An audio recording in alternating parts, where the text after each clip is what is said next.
I'm Dr. Christy, and this is Climbing Fish Parenting, practical parenting strategies in 20 minutes or less. I'm a psychologist and behavior analyst, and I work with exhausted, overwhelmed parents who feel like they've tried everything and nothing works. If you're listening to this while folding the laundry, hiding in your car, or wishing bedtime would just end already, you're in the right place. Today we're going to the subscriber mailbag, and this one is about you, not your kid. A listener wrote in about something that I think almost every parent in this community has done in their hardest moments: performing calm when you're not actually calm. By the end of this episode, you'll know why it happens, why your kids can tell, and what to do after you catch yourself doing it. Ready to transform your parenting journey? Let's dive in. I want to read you something a listener sent me after a recent episode. I'm sharing it with her permission, and I'm keeping it anonymous because what she shared felt personal and brave. She wrote, "My kids have always complained about my calm voice. I used to think they were just being difficult. Like, what kid complains that their parent is being calm? But I think I finally understand it. I was performing calm. I wasn't actually calm. And somehow they knew. But here's what I don't know. What do I even do with that? Because I can't just decide to feel regulated. It doesn't work that way." I've been sitting with this message ever since I read it, because she's right on every count. She's right that her kids could tell. She's right that performing calm and being calm are completely different things. And she's also right that you can't just decide to feel regulated in the middle of a meltdown. But the part I keep coming back to is the question she didn't quite finish. What do I do with that? What do you do when you catch yourself in the gap? When you realize mid-meltdown, or maybe an hour later on the couch, that you were performing the whole time? That's what today is about. And I want to say up front, I've done episodes before on co-regulation and on why your nervous system matters. If you haven't listened to those, they're worth going back to. Today isn't a repeat of that. Today is the thing that comes after. What happens when you already understand the concept, but you catch yourself doing the opposite anyway? Because understanding something and living it are very different things. And the gap between them is where most of us actually live. Before I go anywhere else, I need to name something. Because if I don't say it clearly, everything that follows is going to feel unfair. A lot of the time, we reach for the calm voice because someone else is escalating. Your child is screaming. Maybe something's being thrown. Maybe they're saying the most hurtful thing they can think of. And you know it's not really about you, but it still lands. Or your partner is frustrated and getting louder, and you can feel the whole room filling up with heat. And you make a choice, conscious or not, to be the counterweight, to stay low and steady while everything around you is climbing, to be the one person who isn't adding fuel to the fire. And I want to be very honest about what that actually is. That is not the absence of effort. That is not the easy choice. That is genuinely hard, sustained, invisible work. While someone you love is dysregulated and directing that dysregulation at you, directly at you, you are managing your own reaction, choosing your words with care, monitoring your tone, watching your face, staying in the room when every instinct might be telling you to leave, or match the energy, or say the thing you're thinking. You're doing all of that simultaneously, in real time, with no script and no applause. The parent who stays calm while everything around them is escalating is doing something heroic. And I mean that word deliberately, because it's genuinely difficult, and it almost always goes completely unacknowledged, because the heroic thing you did was the thing that didn't happen, the reaction you didn't have, the words you held back, the door you didn't slam. Nobody sees that. Nobody thanks you for it. It's invisible. And then your child turns around and criticizes the calm voice, the one thing you were actively doing right. The one thing you were intentionally controlling in an uncontrollable moment. And somehow that's still not right. They say it bothers them. They say it sounds fake. They say, "Stop using that voice." And that stings in a way that is completely different from other parenting feedback. It's not the sting of having lost your temper. It's the sting of having worked incredibly hard to not lose it, and being told your effort was somehow wrong. You were the one staying in line. You were the one holding it together. You were the one trying to make things better, not worse. And it still wasn't right. I want to sit with that for a moment before we go anywhere else, because I think if we skip over it, nothing that follows lands the way it should. That sting is real. The effort was real. And the fact that it didn't land the way you intended doesn't mean you shouldn't have tried. It means there's a little more to understand about what your child was actually receiving and what you can do with that information going forward. But the work you were doing, that matters. That was you at your best in a hard moment. Don't lose sight of that. Here's what's actually happening when your kids call out the calm voice. Nervous systems are social. They're designed to read other nervous systems, not the words coming out of someone's mouth, but the signals underneath, the tension in the jaw, the shallowness of the breath, the quality of the eye contact, the way a body leans forward or pulls back, the speed of a blink. Your child is reading all of that all the time. And for kids who are wired differently, kids whose nervous systems are often already on higher alert, already scanning the environment for information about what's safe, that reading is even more precise. They pick up the mismatch faster. They feel it in their body before they can name it in words. And for some of these kids, that sensitivity is actually part of what makes them who they are. The same attunement that makes them empathetic and perceptive and deeply feeling is the same thing that makes them so exquisitely accurate at reading the gap between your calm voice and your activated body. So when there's a mismatch, when the voice says everything is fine, but the body is working very hard to appear that way, that gap sends a quiet signal. Something is very wrong here, and the safe adult in the room is trying to hide it. And that signal, for a nervous system that's already on alert, is actually more unsettling than honesty would be, because it adds uncertainty on top of activation. Not only is something hard happening, but the person who's supposed to help regulate me is sending two different messages at once, and I don't know which one to believe. So when they say stop using that voice, they're giving you accurate feedback about what their nervous system is actually receiving, not criticizing your effort. And once you can separate those, the feedback becomes useful instead of just painful. Now, here's the thing I want you to hear about the noticing.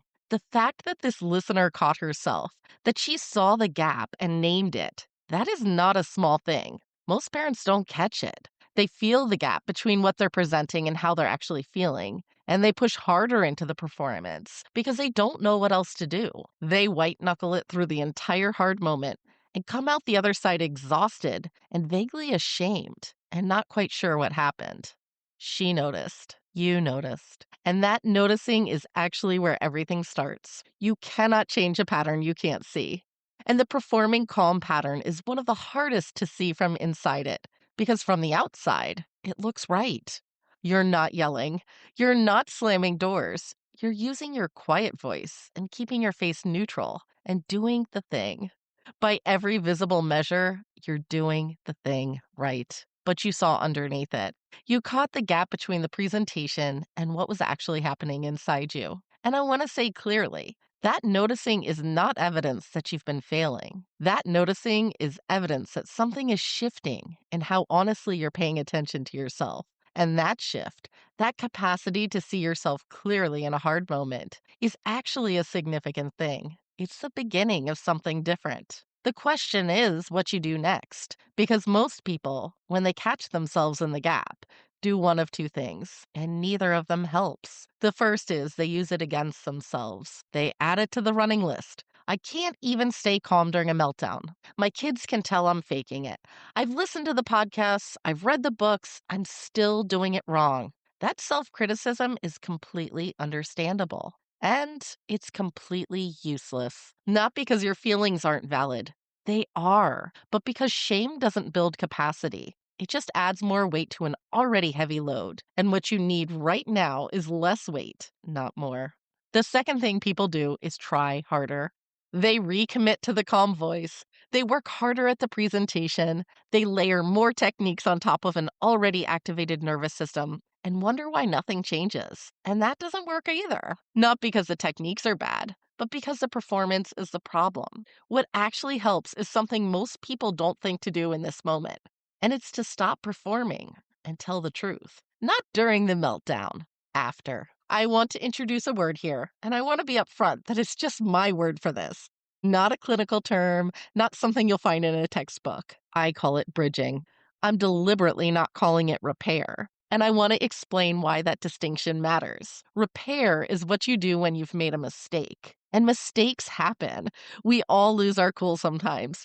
We say the wrong thing, we handle something badly. And in those moments, repair is genuinely important. Going back and saying, I handled that wrong. I'm sorry.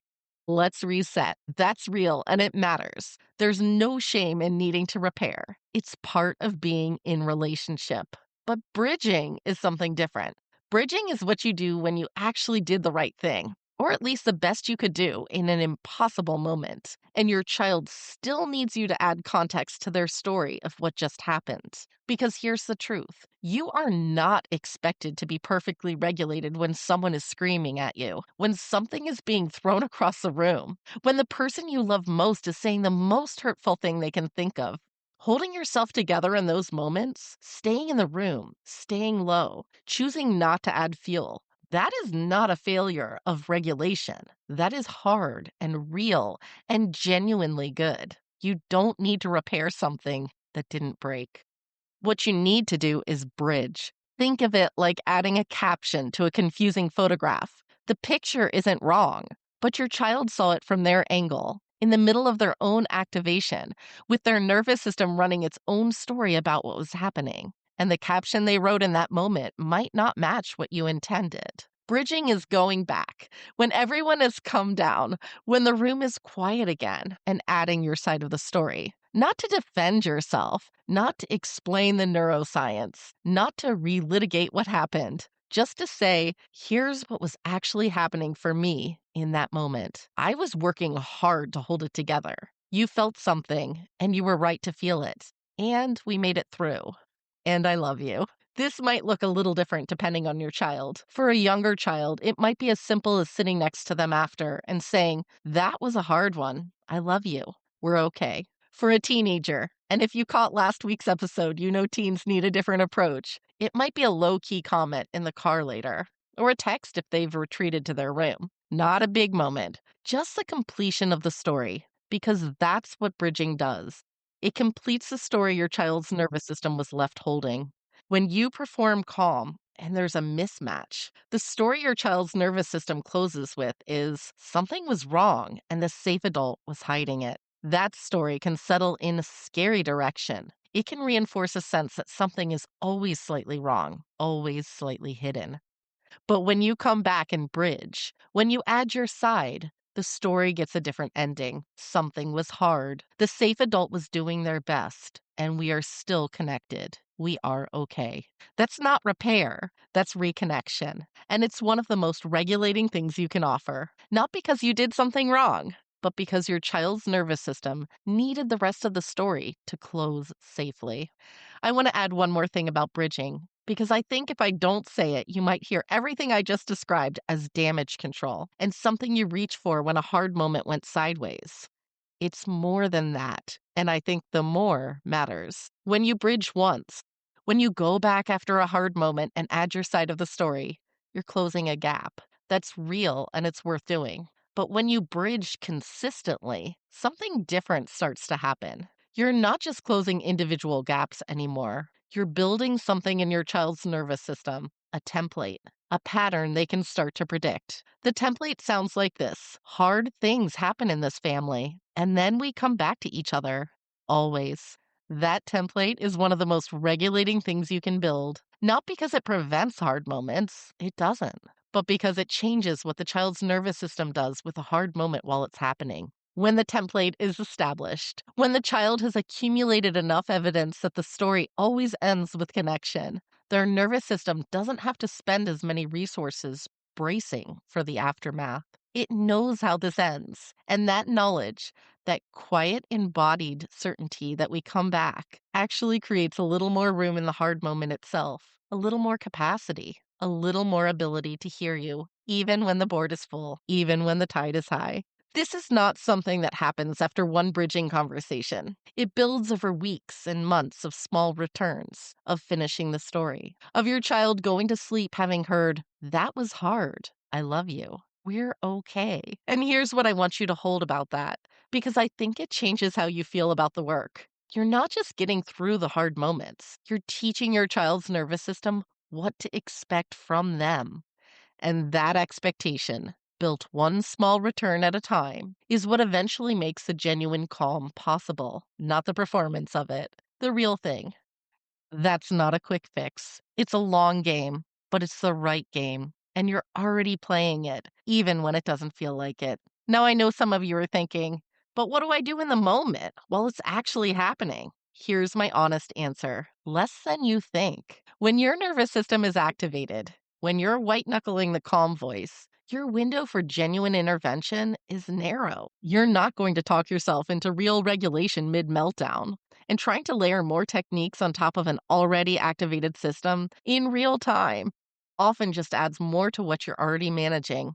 What you can do is slow your exhale, specifically your exhale, not a dramatic deep breath, just a slightly longer breath out than in. This has a direct physiological line to the part of your nervous system that acts as a brake. It won't make you calm, but it can interrupt the escalation in your own body just enough to keep you from making things worse. And sometimes, not making things worse is genuinely the goal. Sometimes surviving the moment intact, holding the line, not adding fuel, staying in the room is a complete win. That was always the whole point of the calm voice. You were trying not to make things worse. And even when it doesn't land the way you hoped, that impulse to be the counterweight, to hold the line, was right. You just now have a little more information about what to do after. The real work of building genuine regulation capacity, the kind that doesn't require a performance, happens outside the hard moments, in the quiet, in the everyday,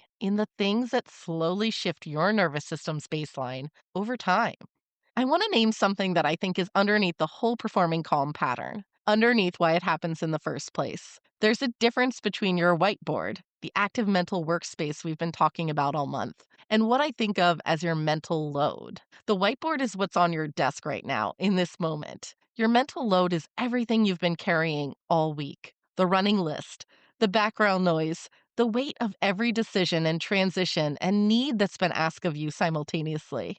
I think of it like a tide. When the tide is low, there's shoreline, room to stand on solid ground, room to meet a wave without being swept off your feet. You have footing. When the tide is high, when everything has been coming in for a long time and nothing has gone out, the shoreline disappears. You're treading water. And when the next wave comes, even a small one, you don't have footing to meet it. You're already working just to stay above the waterline. That's what the performing calm pattern often is. Not a failure of technique, not evidence that you need better strategies. It's what's left when the tide is too high to offer anything genuine. The performance is what you can manage when the real thing isn't available. And the reason I'm naming it here, in an episode about what happens after, is that knowing this changes the question. The question stops being, how do I perform better? And starts being, what does my tide actually need? That's a question worth sitting with, and it's one we're going to go much deeper into next week.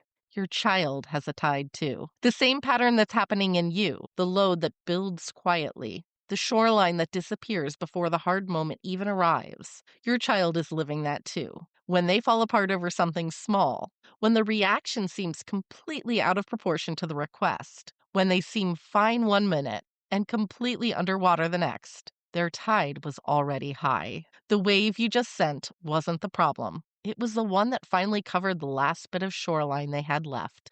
You're both treading water sometimes at the same time. And when that happens, when both tides are high simultaneously, that's when everything falls apart at once. Not because anyone failed, because two people who love each other were both already at the waterline before the moment began. That doesn't fix it, but it might change how it feels. This week, after the hard moment, try one bridging conversation. After the meltdown has passed and everyone has come back down, find your child and say something simple and true. Not an explanation, not a big conversation, just the completion of the story. That was hard for both of us. I love you. we're okay. Your child's nervous system is waiting to hear how the story ends. You get to write that part. All right, that's it for today. The performing calm pattern is one of the hardest to see from inside it. That's evidence that something is shifting in how honestly you're paying attention to yourself. If this episode resonated, if you know another parent who has been white knuckling their way through hard moments, staying in line, holding the counterweight, and getting criticized for it anyway, please share this one with them. If you're ready to stop guessing and start understanding what your child's brain actually needs, there's a free 2-minute quiz waiting for you at www.climbingfishparenting.com/quiz. It helps you discover your child's profile and what actually works for them. Go check it out. That strategy I just gave you, it's the whole climbing fish philosophy in action. There's a quote, "Everybody's a genius, but if you judge a fish by its ability to climb a tree, it will live its whole life believing it's stupid." Your kid isn't broken. Your parenting isn't broken. Sometimes we're just asking our fish to climb trees. That's what we fix here. I'm Dr. Christy, and I'll see you next week.